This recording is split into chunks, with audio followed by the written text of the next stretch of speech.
বিসমিল্লাহির রহমানির রহিম। আমি মোহাম্মদ লুৎফর রহমান, পৌর ৮ নং ওয়ার্ড সভাপতি।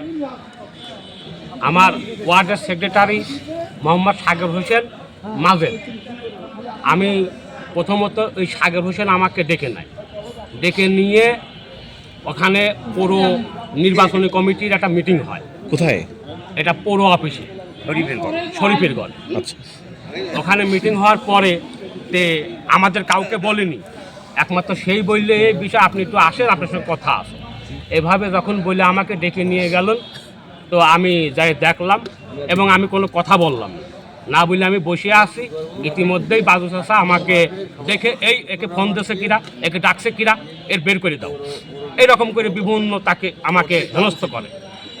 এই কথা বলার প্রেক্ষিতে এই যে আমাদের বিকু সাহেব আছে ৭ নং ওয়ার্ডের সাধারণ সম্পাদক বিকু, সেও ছিল এবং সেও কথা বলছে। শুধু এইটাই না, 15ই ডিসেম্বর একটা নির্বাচনী কমিটি তারা করে।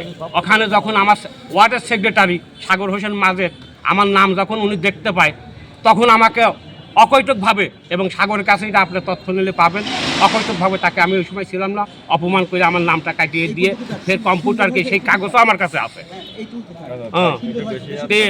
আমি একটা জিনিস এই লক্ষ্য করলাম, আমরা আলাউদ্দিন খানের কাছে আসি এবং আলাউদ্দিন খানের সঙ্গে আমরা থাকি। থানা সভাপতি বীর মুক্তিযোদ্ধা আলাউদ্দিন খান, আমি আজ 38-40 বছর হবে তার সঙ্গে আসি, এবং এখানে কেউই বলতে পারবে না যে আমি এখান থেকে ওখানে গেছি, ওখান থেকে ওখানে গেছি, ওখান থেকে। এবং আমি একজন জাতীয়তাবাদী দলের সৈনিক। এই 16 বছর 17 বছর যে স্বৈরাচারী ফ্যাসিস্ট আমার উপরে যে নির্যাতন জুলুম করেছে, তখন কিন্তু বাজু চাচা আমাকে বাঁচাইছে একমাত্র আলাউদ্দিন খান। ঠিক, যার পরিপ্রেক্ষিতে আমি আলাউদ্দিন খানকে ছাইরে কোথাও যাইনি, এবং সে যেদিনে যাবে সেদিন আমি যাব। এই বাজু চাচা যেদিনে এখান থেকে চলে গেল, সেদিনকে আমাদের তিনি বিএনপি কোন পদে আছে? বিএনপি পৌর সভাপতি। উনি যখন এখানে এসে বলল যে আমি চলে যাব, তুমি কি বলো, তো বললো তুমি যাও। তার পরিপ্রেক্ষিতে আলাউদ্দিন খান তাকে ডেকে বললেন যে তুমি যাও, তোমার পুরো সেটআপের সঙ্গে মিটিং করে তুমি যাও, তাইলে তোমার ভালো হবে। তো উনি আমাদের মিটিংয়ের আশ্বাস দিয়ে আমাদের সঙ্গে মিটিং করেননি।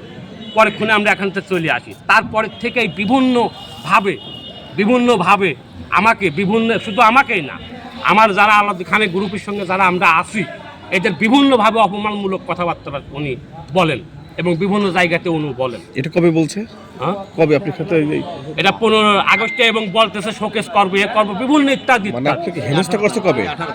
আর এই গত রোববারে এই আমার মাজেদ ডেকে নিয়ে যায়, আমার ওয়ার্ডের সাধারণ সম্পাদক ডেকে নিয়ে যায়। পরে আমি ওখানে বাঘ বিতর্ক কিছুই বললাম না, কিন্তু ওখানে জসিম ছিল, হাশেম ছিল, এই বাজু চাচার ভাই বাবু মুন্সি ছিল, 9 নম্বর এবং ফারুক ছিল, সেলিম ছিল, এরকম অনেকেই ছিল।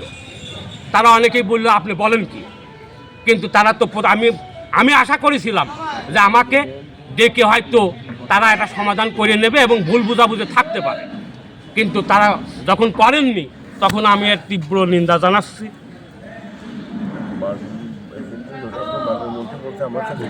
এবং বাজু চাচা আমাকে একটা কথা বলুক যে আমি তার সঙ্গে এই অন্যায়টা করেছি বা এই অপরাধমূলক কোনো কথা বলেছি, আমি জেলার নেতার কাছে বিচার চাই এবং জেলার নেতাদের কাছেও আমি এর বিচার চাই। কারণ আমি তার সঙ্গে কোনো কথাও বলেন, সে আমার একটা দোষ বলুক যে ওর অপরাধে আমি মন্দির কথাটা বলছি। আচ্ছা, আপনি দলের কোন পদে আছেন? আমি দলের পৌর 8 নং ওয়ার্ড সভাপতি। আচ্ছা, এখন এই বিষয়ে আপনি কি চাচ্ছেন? তো এই বিষয়ে আমি এক তীব্র বিচার চাচ্ছি, এবং আমি সবাইকে বলবো এর একটা সুন্দর সুষ্ঠু শুরু হোক।